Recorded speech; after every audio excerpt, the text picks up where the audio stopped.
मनुष्य को कुसंगत से सदैव बचकर रहना चाहिए। संत महापुरुषों की संगत ग्रहण करनी चाहिए, जिससे उसका ये जीवन सुख और आनंद से व्यतीत हो और उसकी आत्मा का भी कल्याण हो जाए।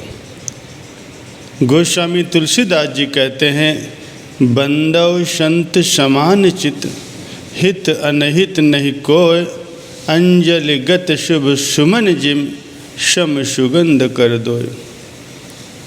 मैं संत महापुरुषों को प्रणाम करता हूँ। संत महापुरुष जिनके हित और अनहित अर्थात मित्रता और शत्रुता उनके हृदय में नहीं होती, वो सभी के लिए समान रहते हैं। उनका चित्त क्षमता से भरपूर रहता है।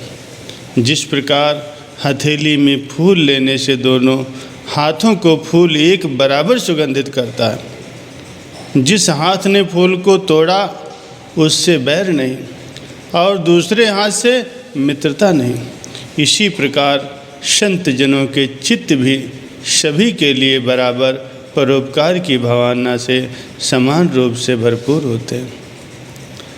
संत सरल चित जगत हित, जान स्वभाव स्नेह, बाल विनय सुनि कर कृपा, राम चरण रत देव। जगत के कल्याण के लिए संतों का हृदय सदा शुद्ध और सरल रहता। उनका इस प्रकार का स्वभाव स्नेह जानकर मैं संत महापुरुषों के चरणों में प्रणाम करता हूँ कि मुझ अनजान बालक की विनती को सुनकर कृपा करके भगवान के चरणों की प्रीत का वरदान दीजिए। अब मैं दुर्जनों को भी सच्ची भावना से वंदन करता हूँ, जो अकारण ही दाएं से बाएं हो जाते हैं, अथवा उनका स्वभाव ही ऐसा है कि वे दूसरों के हित की हानि में अपना लाभ समझते हैं और दूसरों के उजड़ने में प्रसन्न और बचने में दुखी होते हैं। भगवान की कथा और सत्संग पूर्णिमा के चंद्रमा के समान चमकता हुआ उसका जो यश है, उसे ग्रहण लगाने के लिए ही दुष्ट जन राहु के समान प्रयत्नशील रहते हैं। यदि कहीं वे सत्संग में प्रवेश कर भी जाएं, तो कुकृत्यों के द्वारा उसमें विघ्न डालने की कोशिश करते हैं और इस कारण जितनी देर सत्संग बंद रहता है तो मानो वहाँ पर ग्रहण जैसा लगा होता है। दूसरों का कार्य बिगाड़ने के लिए ये दुष्ट जन सहस्त्र बाहु के समान बलवान योद्धा हैं। ये हजार नेत्रों से दूसरों के अवगुणों को देखते हैं और उसके कल्याण रूपी घी को बिगाड़ने के लिए मक्खी के समान रहते हैं। जिस प्रकार मक्खी घी में गिरकर स्वयं भी मर जाती है और घी को भी बिगाड़ देती है, उसी प्रकार दुष्ट जन भी दूसरों के बने बनाए कार्य को अपनी हानि करके भी बिगाड़ देते हैं। जिस प्रकार केतु तारा उदय हो सबके हित के लिए हानिकारक होता है, उसी प्रकार दुष्ट जन भी संसार में पैदा होकर सबका अनहित करते हैं।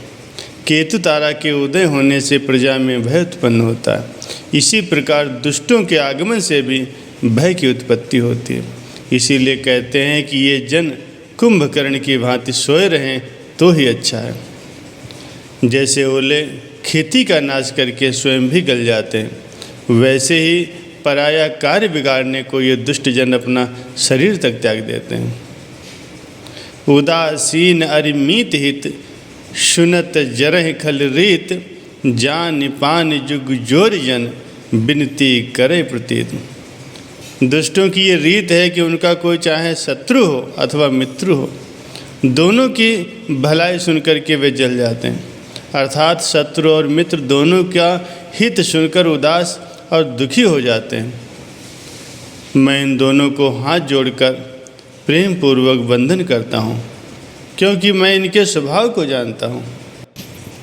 आगे गोस्वामी तुलसीदास जी कहते हैं कि मैंने अपनी ओर से बहुत विनती की, परंतु वे अपनी स्वभाव से नहीं चूकेंगे, भूल से भी मेरी विनती पर ध्यान नहीं देंगे।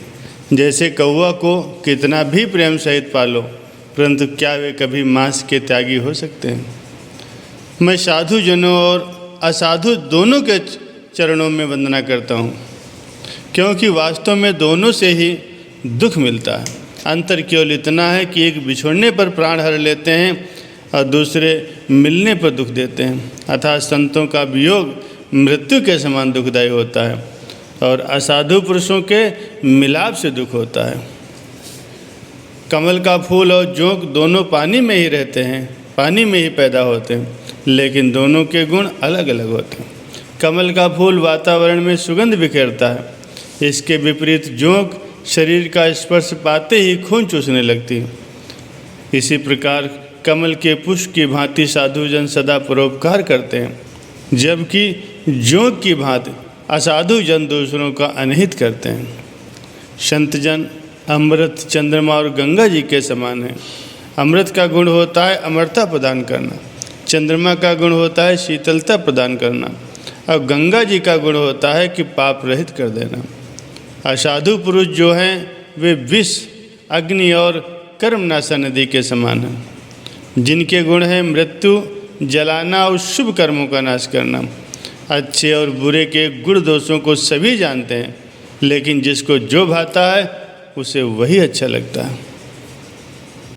साधुजन सदैव भलाई करते हैं और असाधुजन सदैव बुराई करते हैं। दोनों अपने अपने गुणों और अपने स्वभाव से जाने जाते हैं। जैसे अमृत अमर करने के लिए है और विष मारने के लिए सराहा जाता है।